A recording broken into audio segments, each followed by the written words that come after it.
capítulo 9, versículo 35.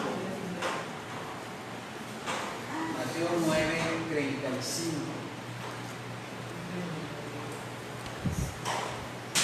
¿Estamos ahí? Mateo, capítulo 9, versículo 35.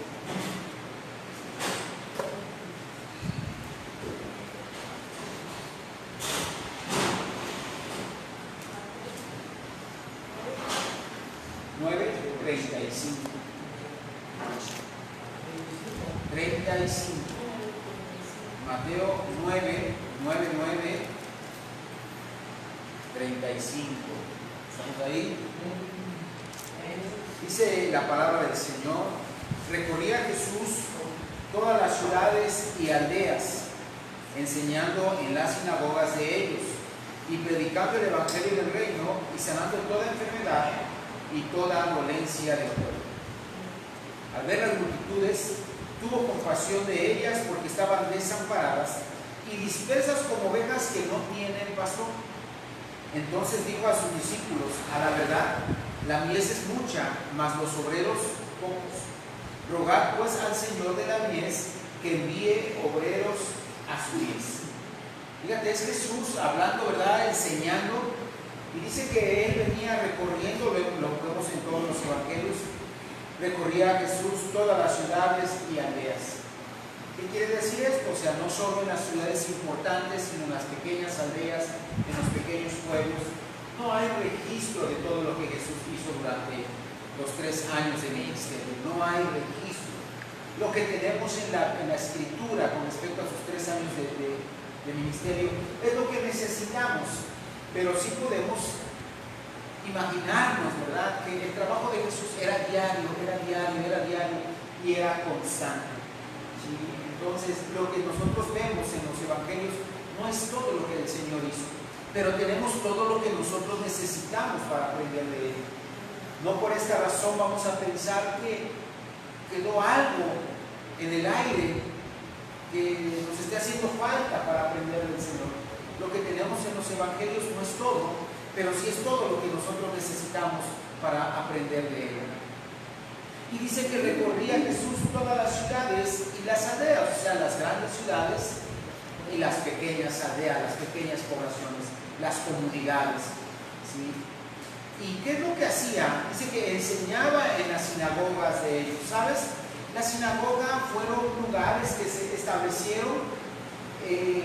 Por ejemplo, en el tiempo de la deportación se establecieron lugares. Esas eran las sinagogas. Cuando Israel regresa, tiene esta manera de seguir enseñando. Y una sinagoga no es un templo. Una sinagoga es un lugar, es una sala donde se puede exponer la palabra y es escuchada. ¿Quiénes podían enseñar en una sinagoga? No cualquiera podía enseñar en una sinagoga. ¿Qué quiere decir esto? Que no cualquiera se podía parar y decir algo, ¿verdad? Sino que tenía que ser una persona que tuviera una buena reputación, que fuera respetable, que conociera la escritura, que supiera leer bien e interpretar bien. Normalmente, amado hermano, no había una interpretación amplia como la que nosotros tenemos hoy en día. A lo que se concernía únicamente era a leer lo que estaba escrito. Una especie de oratoria, por así decirlo, pero no había una interpretación más allá de lo que la letra dijera. Pero Jesús, dice la palabra, que enseñaba con autoridad, y se refiere a esto, que Jesús no solo leía el texto, sino que él hacía comentario del texto. ¿Te acuerdas cuando está en la sinagoga y lee Isaías y dice: ahora se ha cumplido esta palabra delante de ustedes? Eso nos hace entender que Jesús no solo leía los textos, sino que interpretaba los textos. ¿Sí? Normalmente en una sinagoga lo que se hacía era leer el texto. La interpretación era muy escasa, por así decirlo. ¿Sí? Y Jesús venía enseñando en las sinagogas de ellos, ¿sí?, y predicando el evangelio del reino. ¿Qué quiere decir esto? Enseñar en la sinagoga es remitirse a la escritura, ¿sí?, y predicando el evangelio del reino. Esto es otra cosa aparte que Jesús hacía. Y en muchas ocasiones vemos a Jesús decir, el reino de los cielos es semejante a, y eso es lo que el Señor hacía. Leía la Escritura y daba una interpretación de acuerdo a lo que esa Escritura se refería. Y él daba una interpretación de cómo funcionaba el reino, ¿sí? Y después de que hacía eso, fíjate lo que hacía él, ¿sí? Esta Escritura es muy reveladora porque él leía en la sinagoga, daba una interpretación, ¿sí? Y sanando toda enfermedad y toda dolencia del pueblo. La gente no iba a la sinagoga, o Jesús no enseñaba en la sinagoga para sanar o para aliviar dolencias. Venía a la sinagoga y leía la palabra y daba una interpretación de la palabra, ¿sí? Y después, por último, sanaba enfermedades y dolencias. Esa era la manera en la que Jesús iba por las aldeas. Él no llevaba una campaña de sanidad o de liberación. Y estos versículos son totalmente evangelísticos, ¿no es así? Totalmente evangelísticos, ¿sí? Entonces lo que Jesús hacía era eso, ¿sí? No era una campaña como las que hubo durante los años 70 y 80, ¿verdad? Donde eran campañas de sanidad y liberación, ¿te acuerdas? A mí me tocó todavía lo último de esas maneras. Quienes llegaron al Evangelio recientemente con dificultad escucharon sobre una campaña evangelística o de liberación, pero a mí me tocó escuchar y ir a campañas de este tipo. Funcionaron, en su momento funcionaron, ¿sí? Pero estos versículos nos enseñan cómo era la manera de que Jesús se manifestaba y enseñaba. Dice que enseñando en las sinagogas, eso se refiere a la Escritura, predicando el Evangelio del reino, se refiere a la interpretación, a cómo es aplicable el reino a la Escritura, y sanando toda enfermedad, oraba y sanaba a los enfermos. Y toda dolencia en el pueblo. Esta palabra dolencia se refiere a los pesares que tenía la gente, ¿verdad? Ahora, es interesante también, hermano, dice, y al ver las multitudes tuvo compasión de ellas. Las multitudes se acercaban a Jesús. Jesús iba a estar en la sinagoga, o Jesús llegaba a la aldea o llegaba a la ciudad, y las multitudes se agolpaban. Querían escuchar, querían recibir un milagro, algo querían de Jesús. Y dice la palabra que tuvo compasión de estas personas. Esta palabra compasión nos muestra el lado humano de Jesucristo. Nos muestra el lado humano. Cuando tú y yo sentimos compasión por alguien, Jesús también tenía esa misma compasión, ¿sí? Pero acordémonos que lo que Dios hizo a través de Cristo no es por la compasión, sino que es por justicia. Lo que movió el sacrificio de Jesús en la cruz del Calvario no es la compasión, sino es la justicia de Dios, ¿sí? Porque si hubiera sido por compasión no manda a su hijo a morir a la cruz del Calvario. Pero tenían que cubrir unas demandas de la ley, que la paga del pecado es muerte, y sin derramamiento de sangre no hay remisión de pecados. ¿Me estoy explicando? Entonces esta parte, y al ver las multitudes, tuvo compasión, se refiere al lado humano de Jesucristo. Te decía yo el jueves, ¿verdad? Que no pensemos que Dios en su trono volvió a ver a la humanidad y se le hizo un nudo en la garganta por ver mi vida, ¿sí?, cómo estaba. No, sino que Él tenía que cumplir los requerimientos que Él mismo había establecido. Y la misericordia que Dios ejerció sobre mí, sobre ti, es totalmente legal. Es completamente legal.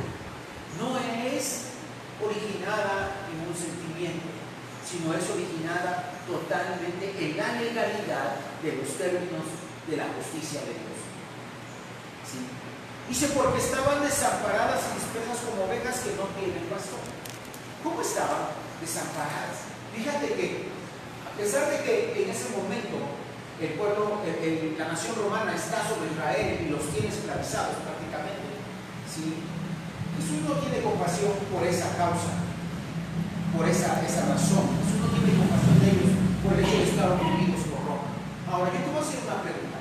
¿Tenían estas personas líderes religiosos? ¿Tenían doctrina?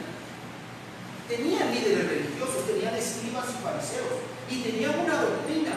y tenían el culto y la ceremonia, pero aún así Jesús los ve desamparados.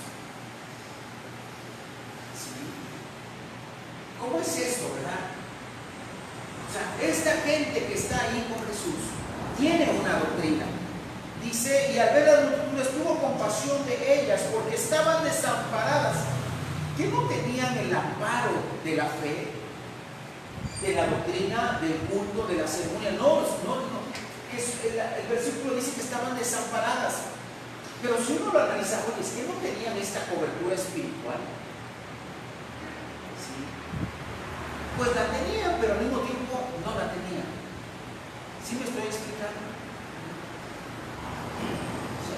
La tenían, pero no funcionaba, o no estaba cumpliendo con el requisito, porque tenían líderes religiosos, tenían escribas, fariseos, sacerdotes, tenían la ceremonia y el culto, pero estaban desamparados. Desamparados. Tú y yo podemos ir a la calle y la gente dice, no, yo sí creo en Dios, pero cuando tú los ves dices que estás desamparado totalmente, ¿verdad? Y la gente te puede decir, no, es que yo soy de esta religión, yo soy de esta otra, yo voy cada año aquí y hago estas mandas y hago esto, pero están prácticamente desamparados, ¿verdad? ¿Sí? Tú y yo nos damos cuenta que lo que la gente no necesita es cambiar de ciudad, cambiar de gobierno. Lo que la gente necesita es al Señor. Y lo que la gente padece es por la ausencia de Dios. No hay otra explicación. ¿Sí? Y aunque esas mismas personas expresen que no están desamparados, que tienen su fe en la cobardía, en la verdad, en la mentira, en Judas y en todas estas cosas que hay, Santo Niño de Antorcha, Niño de las Suertes, en fin, Niño Doctor y tantas cosas, ¿verdad? Cuando tú ves eso, ¿verdad? O ves a alguien que es estoico, ¿sí? Entonces, al final de cuentas estás desamparado. Y podrás tener un esquema, y podrás tener una, ¿cómo decirlo? Una estructura religiosa, o una estructura de fe, o una estructura de pensamiento, pero al final de cuentas estás desamparado si no tienes a Jesús en tu vida. ¿Sí me estoy explicando? Y eso es lo que el Señor veía. Eso es lo que el Señor veía, porque sí había líderes religiosos que enseñaran. ¿Dónde estaba Jesús? Enseñaba en las sinagogas y aún así veía que la gente estaba desamparada. Amado hermano, es algo que tú y yo debemos de tener siempre cuidado, porque podemos tener una estructura religiosa en nuestra vida. Óyelo bien, una estructura religiosa, pero tenemos que tener una comunión con el Señor y sentir su amparo, su cobertura, su presencia, porque si no nos puede pasar lo mismo que estas personas que vivían en el tiempo de Jesús. Que eran politeístas, todos los reinos alrededor, pero ellos no. Ellos tenían un solo Dios sobre todas las cosas y nadie tenía el culto y la ceremonia como la tenían ellos, y no había escribas y fariseos en otras doctrinas que adoctrinaran y que enseñaran al pueblo, pero aún así dice este versículo que Jesús dijo, están desamparados. Nosotros debemos tener cuidado hoy en día de no caer en eso, ¿verdad? De que a pesar de tener una estructura de fe y de doctrina, debemos de sentirnos amparados, protegidos, guardados y guiados. ¿Sí? La gente que está allá afuera puede decirnos a nosotros, pero es que yo también creo en Dios. ¿Sí? Y tengo mi sacerdote, y tengo los sacramentos, y tengo los niños en el catecismo, y ya hicieron la primera religión, y todo eso, ¿verdad? O como otras religiones, no estamos desamparados porque cada año vamos a ver al apóstol, a Guadalajara y cosas así, ¿no? Al enviado de Dios. ¿Sí me estoy explicando? Pero al final de cuentas están desamparados, dice Jesús. No, Jesús nos enseña porque estaban desamparadas y dispersas como ovejas que no tienen pastor. Una oveja sin pastor muere. Una oveja sin pastor se pierde. Una oveja sin pastor es presa. Una oveja sin pastor anda sin rumbo, desprotegida, sin cobertura, va a morir, se va a perder. ¿sí? Y así es como Jesús veía a esa gente. Y eso es lo que tú y yo alcanzamos a ver, ¿no es cierto? Cuando tú hablas con una persona que no tiene a Cristo, tú dices, lo que le falta es el Señor. Lo que le falta es el Señor en su vida. ¿Sí? Y en el evangelismo, eso es el primer punto, es presentarles a Cristo. ¿Sí? Jesús no está diciendo esto, sino está hablando, me imagino que está hablando con sus discípulos.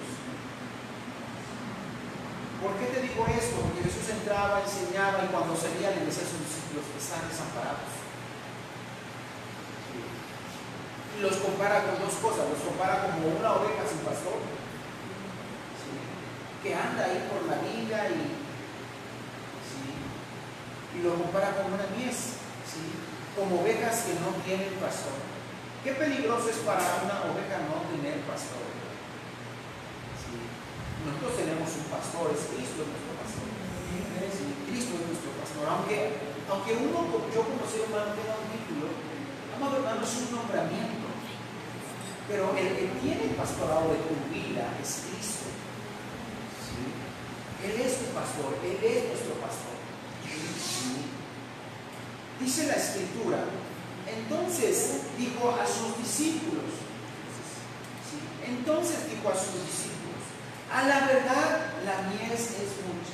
¿Qué es la mies? La mies es la cosecha, principalmente de uvas. Si no me equivoco, es uvas maduras. A eso se refiere la cosecha de la mies. ¿Sí? Pero puede ser aplicable a cualquier otra cosecha. La diferencia está en que si no se cosecha a tiempo la uva, en el momento preciso, después no sirve ya. Después no sirve. ¿Sí me explico? A los granos no les pasa lo mismo, pero a la uva sí le pasa eso. Madura tanto que se echa a perder. Como algunos frutos, ¿verdad?, que se tienen que cortar en el momento preciso, porque si maduran demasiado, ya no sirven. ¿Sí? Y esto representa de alguna manera eso. ¿Sí? Y dice la Escritura, entonces dijo a sus discípulos, a la verdad la mies es ¿qué? Mucha. Hay mucha mies, hay mucho que cosechar. ¿Sí? Mas los obreros son ¿qué? Pocos. Me llama la atención. ¿Sabes? En una granja, esta parte de ser obrero, de recoger, ¿sí? Era el trabajo más, ¿cómo decirlo? Pues lo que la palabra dice, obrero.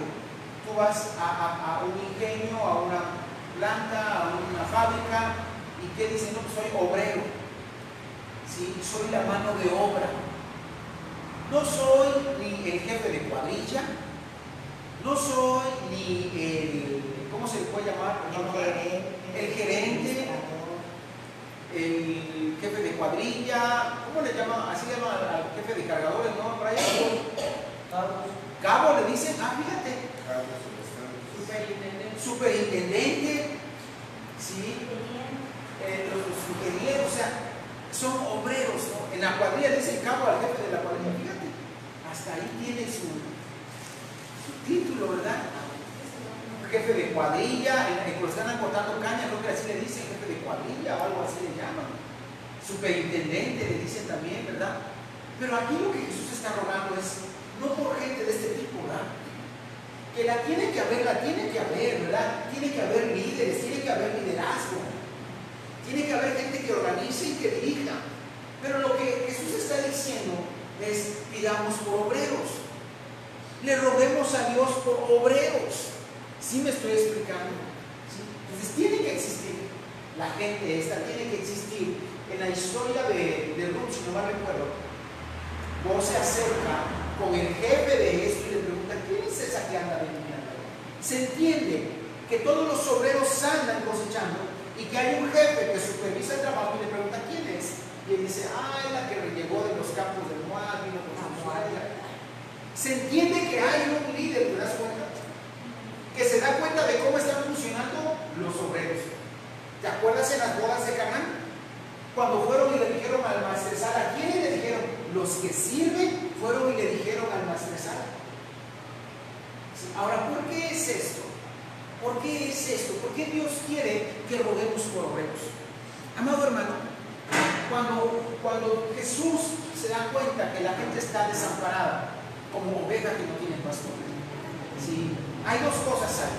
Hay gente desamparada como ovejas que no tienen pastor.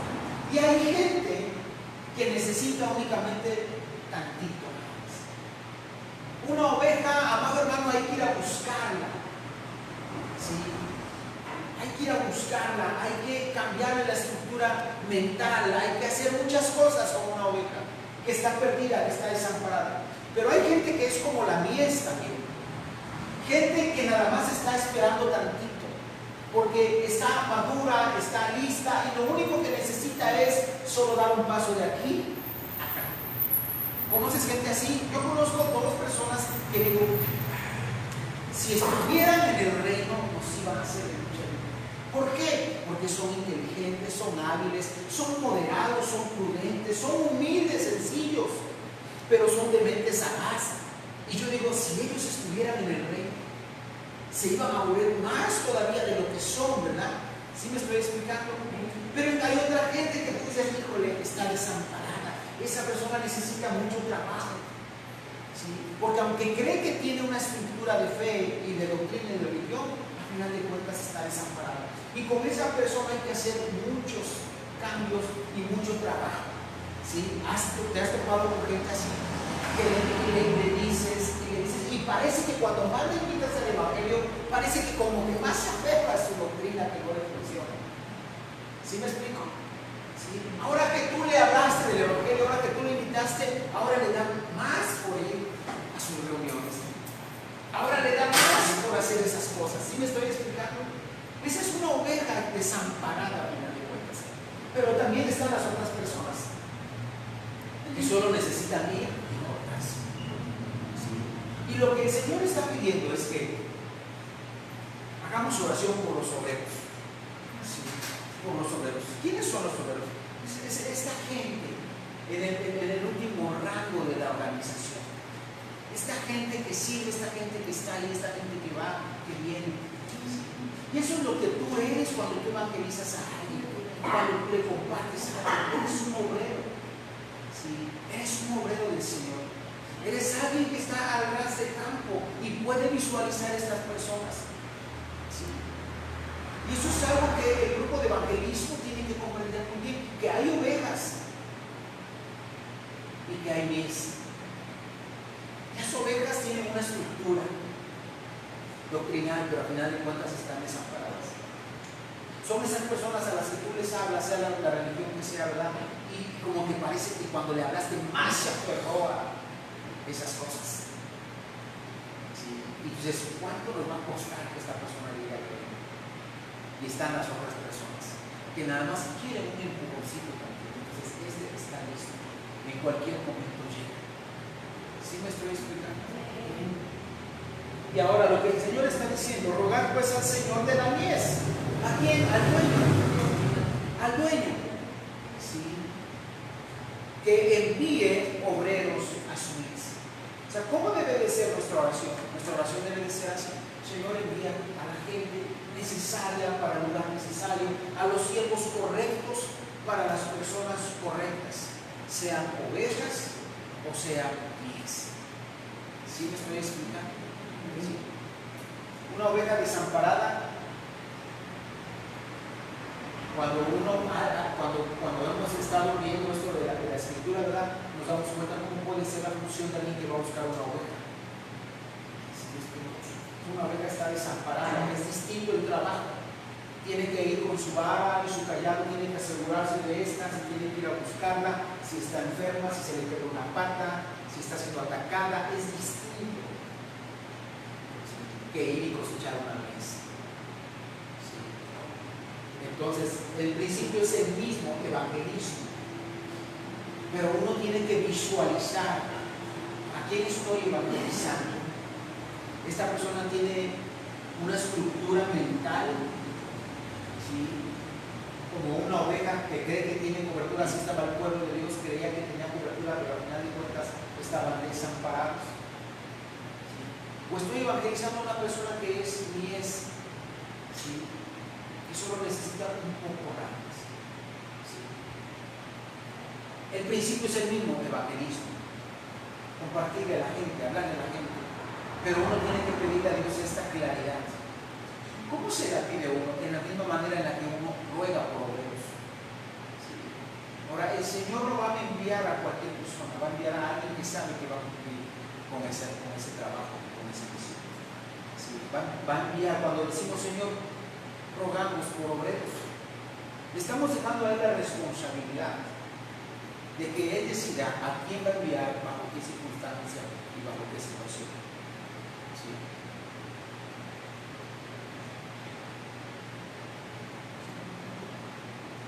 Cada quien desde el lugar en el que está puede hacer algo con respecto a esto. Todos en algún momento hemos evangelizado algo. Todos en algún momento hemos llevado a alguien a los pies del Señor y le hemos dicho esto es lo que tú necesitas. Todos de alguna manera lo hemos hecho. Todos somos obreros. No hay cabos, no hay superintendentes, no hay jefes de cuadrilla. ¿Cómo se le llama al que está después de capitán?